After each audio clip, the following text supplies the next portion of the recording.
مفتی صاحب کیا کیکڑا کھانا جائز ہے؟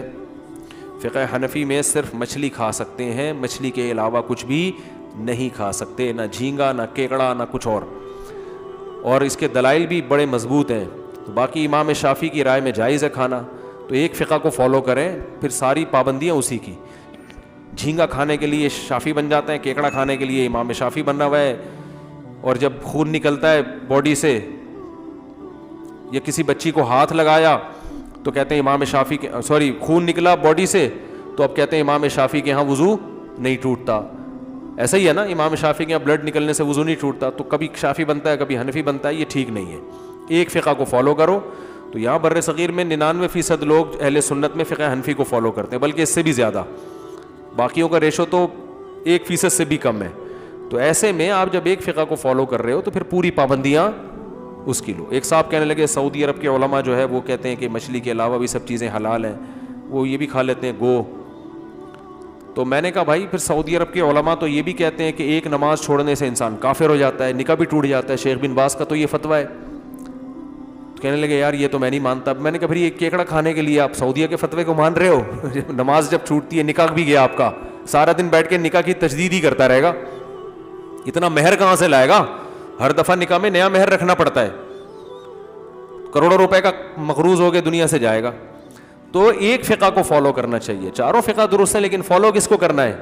ایک. تو فقہ حنفی کو جب فالو کر رہے ہیں آپ تو پھر میرے بھائی امام حنیفہ کے دلائل اس میں بڑے مضبوط ہیں, کیونکہ حدیث میں آتا ہے احلت لنا میتتان السمک والجراد, 2 مردار ہمارے لیے حلال ہیں, ایک مچھلی اور ایک ٹڈی. اور سمندر کی ہر چیز کو اگر حلال قرار دیا جائے تو سمندر سے تو ایسا ایسا گند نکلتا ہے کہ آپ کی سوچ سے بھی بالا تر ہوگا وہ. تو اس لیے صرف مچھلی کی تو 20 قسمیں ہیں. مانگڑا مچھی ہے, گھسر مچھی ہے, مشکا ہے, اور کیا ہے, کند ہے, اور کیا ہے. کراچی میں یہ ورائٹیز ملیں گی, یہ بھی آپ کو کراچی سے باہر نہیں ملے گی. میں نے وہ بھی کھائی ہے, سوات کی جو مشہور مچھی ہے, کیا نام ہے اس کا, ٹراؤٹ. مزہ نہیں ہے وہ. جس نے کراچی میں مچھیاں کھائی ہوئی ہیں اس کو نہیں آئے گا وہ مزہ. آپ کہہ سکتے ہیں وہ فارم کی ہوگی, فارم کی نہیں, سچی مچھی کی, بالکل شکار والی مچھی بھی کھائی ہے وہاں پہ, مزہ نہیں ہے. کراچی میں مچھلیوں کی ورائٹیز, ٹھیک ہے پنجاب کے اپنے فضائل ہیں, ہمارا مقصد کوئی یہ نہیں کہ پنجاب میں بہت اچھا ٹماٹر پیدا ہوتا ہے, کینو مالٹے پنجاب سے ہی آتے ہیں, بہت ساری چیزیں پنجاب میں, گندم ہے, بہت ساری چیزیں, لیکن کچھ چیزیں کراچی کی ہیں. وہ مچھلی بھی کہاں ملتی ہے؟ اتنے بڑے بڑے سمندر سے آپ دیکھو پیس نکلتے ہیں, اور ذائقہ دیکھو کیسا ہے, ٹائٹ خاندانی. جب آدمی مچھلی خریدنے جاتا ہے سمجھ میں نہیں آتا کون سی خریدے, اتنی 20 قسم کی, ہر مچھلی کا ٹیسٹ الگ, ہر ایک کے فضائل الگ. گھسر مچھی سالن پکانے کے کام آتی ہے, اس میں آئل ہوتا ہے, الگ سے آئل ڈالنے کی ضرورت بول لو بھائی نہیں. سنگھاڑا مچھی سستی ہے, اس میں بھی آئل ہوتا ہے, صحت کے لیے بہت اچھی ہے. اور آپ کا مشکا ہے, مزہ نہ آئے پیسے واپس. سرمئی مجھے پسند نہیں ہے. پاپلیٹ ہے, پاپلیٹ کے فضائل بیان کرنے کی ضرورت بولو نہیں ہے. پھر یہاں شکار کی مچھی الگ ہے اور اسٹور کی مچھلی الگ ہے. روز شکار والی اگر تازہ بالکل کھانی ہے 100 روپے ریٹ اس کے زیادہ ہوتے ہیں, رپورٹ پیش کر رہا ہوں. تو وہ آپ نے کیا کیا کہ شکار کی مچھی کھا لو آپ, وہ بھی آپ کو فشری میں ملے گی. فشری جاؤ تو آدمی پاگل ہو جاتا ہے وہاں جا کے, اتنا مال یار سمندر ایسے نکال رہا ہے, رزق اللہ کی قدرت نظر آتی ہے. میں تو فشری جا کے کہتا ہوں فیملی پلاننگ والوں کو بلاؤ, یہ منظر دکھاؤ. مجھے کہتے ہیں نا رزق کی کمی ہو رہی ہے, بچے پیدا ہو رہے ہیں, کہاں سے کھائیں گے؟ اللہ بتا رہا ہے صرف ایک سمندر ہی تمہیں اتنا کھلا سکتا ہے, باقی تو باقی ہے. اور ذرائع تو بہت ہیں. فشری میں جاؤ اور لانچیں صبح فجر سے پہلے جاؤ, کبھی لانچیں آ کے لگتی ہیں, ایسا مال نکلتا ہے یار, ایسا لگتا ہے سمندر پھینک رہے, کہہ رہے کھا لو بس, آ کے کھاؤ, رو نہیں, ٹھیک ہے نا, ٹینشن نہ لو. یہ غربت یہ بکواس چھوڑ دو.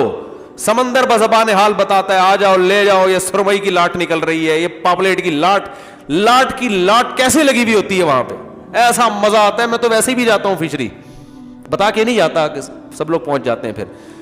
تو ویسے ہی جاؤ, اتنا مزہ آتا ہے یار, اللہ کی طرف سے کیسا انتظام ہے. سمندر نے کبھی نو نہیں کیا, نہ نہیں کیا. جب آپ نے اس سے رزق مانگا ہے کبھی اس نے نہیں کہا کہ میرے پاس رزق ختم ہو گیا ہے, نہ.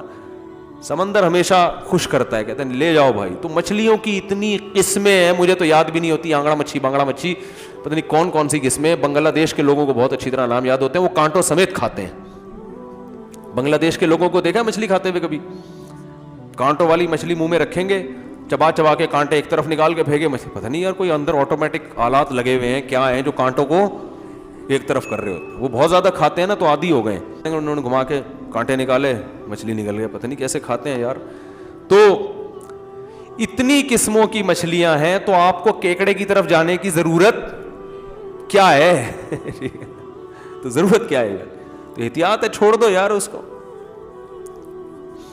البتہ بزنس جائز ہے, کیونکہ فقہ شافعی میں, فقہ حنبلی میں جائز ہے کیکڑا کھانا بھی. تو ایک چیز بزنس اس پروڈکٹ کا حرام ہوتا ہے جو پورے تمام ائمہ کے نزدیک ناجائز ہوتی ہے.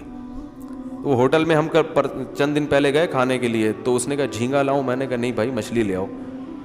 کہہ رہے جھینگا کیوں نہیں کھاتے؟ میں نے کہا اس کو جائز نہیں سمجھتا میں. تو ایک دم وہ کہنے لگے یار پھر تو ہمارا کاروبار حرام ہو گیا. تو میں نے کہا کھلاؤ, جو کھا رہا ہے اس کو کھلا دو, خود نہیں کھاؤ. تو بزنس اس لیے جائز ہے. لوگ یہ بھی کہتے ہیں ایک چیز ناجائز بھی ہے, اس کا بزنس کیسے جائز ہو گیا؟ کیونکہ ناجائز اتفاقی نہیں ہے. اہل اسلام میں بعض بڑے بڑے مجتہدین اس کے جائز ہونے کے بھی قائل ہیں. تو اگر ایسا حرام ہوتا نا جیسے کتے بلی ہوتے ہیں تو پھر تو بزنس بھی جائز نہیں ہوتا. تو اسی طرح اب یہ اس طرح حرام نہیں ہے, تو اختلافی مسئلہ ہے.